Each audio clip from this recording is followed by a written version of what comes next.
সরকারি ন্যায্য মূল্যের দোকানে ভয়াবহ অগ্নিকাণ্ডের ঘটনা, পুড়ে ছাই সম্পূর্ণ দোকান, আতঙ্ক মানুষজনের মধ্যে। গভীর রাতে ত্রিপুরার সিপাহীজলা জেলা বিশ্রামগঞ্জ বাজারে সরকারি ন্যায্য মূল্যের দোকানে ভয়াবহ অগ্নিকাণ্ডে পুড়ে ছাই হয়ে গেল সম্পূর্ণ দোকান। ঘটনার খবর পেয়ে ঘটনাস্থলে বিশ্রামগঞ্জ এবং বিশালগড় থেকে অগ্নি নির্বাপক দপ্তরের দুটি ইঞ্জিন আসলে দোকানে যাওয়ার রাস্তা না থাকায় ঘটনাস্থলে পৌঁছাতে পারেনি অগ্নি নির্বাপক দপ্তরের কর্মীরা। এদিকে আগুনের লেলিহান শিখা গ্রাস করে ফেলে পুরো দোকানকে। অগ্নিকাণ্ডের ঘটনার খবর পেয়ে গ্রামবাসীরা ঘটনাস্থলে এসে জড়ো হয়। এই ভয়াবহ আগুনের সূত্রপাতের বিষয়ে এখনও জানা যায়নি। ক্ষতিগ্রস্ত সরকারি ন্যায্য মূল্য দোকানটির নাম আমতলী রেশন দোকান নাম্বার 1, রেশন ডিলারের নাম বিপ্লব দত্ত।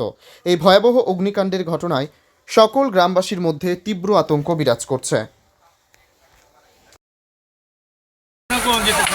মানে কি জায়গা দিচ্ছি আগুন লাগছে না এটা কি ঘর আছে রেশন হ্যাঁ রেশন সুপ এর কার নাম আছে রেশনটা এটা কোন জায়গা বাজার মিডল পয়েন্ট সবজি বাজার কোন জায়গা বিশ্রামগঞ্জ বাজার এখন আধা ঘন্টা আগে বাজারের ভিতরে বাজার সবজি বাজারের ভিতরে একটা আগুন লাগছে আর কি ওটা ধরে একটা ফল পাইছি ওটা ফল খাইছি আর সেটা আগুন দিয়েছি মোটামুটি আগুন আয়ত্ত আছে আগুন নিতে গেছে কি এটা ঘরে লাগছে না ঘরে ঘরে ঘরে কি আসলে আনো এই বাড়ি টিনের ঘর আর কি বাড়ি অকল কি শেষ না অর্ডার আছে রেশন সব আর কি রেশন সুপ হ্যাঁ রেশন কোন বিশ্রামগঞ্জ বাজারে নাকি এই তো বিশ্রামগঞ্জ সবজি বাজারের ভিতরে